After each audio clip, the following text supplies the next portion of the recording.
जानेवारी 2025 ला रात्री 9 वाजेच्या सुमारास धुळे स्थानिक गुन्हे अन्वेषण शाखेच्या पथकानं शिरपूर शहरातील खाटीक गल्लीमध्ये धडक कारवाई करत हजारो गोवंश जातीचे चामडे जप्त करत नष्ट करण्याची कारवाई केली आहे। जिल्हा पोलीस अधीक्षक श्रीकांत धिवरे यांना मिळालेल्या गुप्त माहितीवरून धुळे स्थानिक गुन्हे अन्वेषण शाखेचे पोलीस निरीक्षक श्रीराम पवार यांनी शिरपूर शहर पोलिसांच्या मदतीनं शहरातील खाटीक गल्लीमधील एका घरावर छापा टाकला। यावेळी हजारोंच्या संख्येने गोवंश जातीचे जनावरांचे चामडे आढळून आले।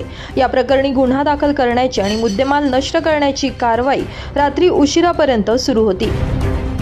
शिरपूर शहरात मोहम्मदिया नगरमध्ये एका बंदिस्त घरामध्ये गोवंश जातीच्या जनावरांचे चामडे ठेवल्याची इन्फॉर्मेशन होती। त्या पद्धतीने माननीय पोलीस अधीक्षक श्रीकांतजी धिवरे सरांनी आदेशित केल्याप्रमाणे सदर ठिकाणी येऊन खात्री केली असता इन्फॉर्मेशन मधील घरामध्ये तसे चामडे आढळून आले।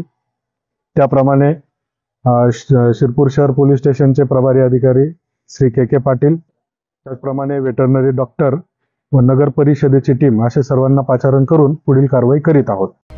घटनास्थळी स्थानिक गुन्हे अन्वेषण शाखेचे पोलीस निरीक्षक श्रीराम पवार, शहर पोलीस ठाण्याचे पोलीस निरीक्षक के पाटील आणि पोलीस अंमलदार उपस्थित होते। या घटनेमुळे संपूर्ण शिरपूर तालुक्यामध्ये एकच खळबळ उडाली आहे, तर पोलीस पुढील कारवाई करत आहेत। ब्युरो रिपोर्ट, माझा महाराष्ट्र न्यूज, शिरपूर।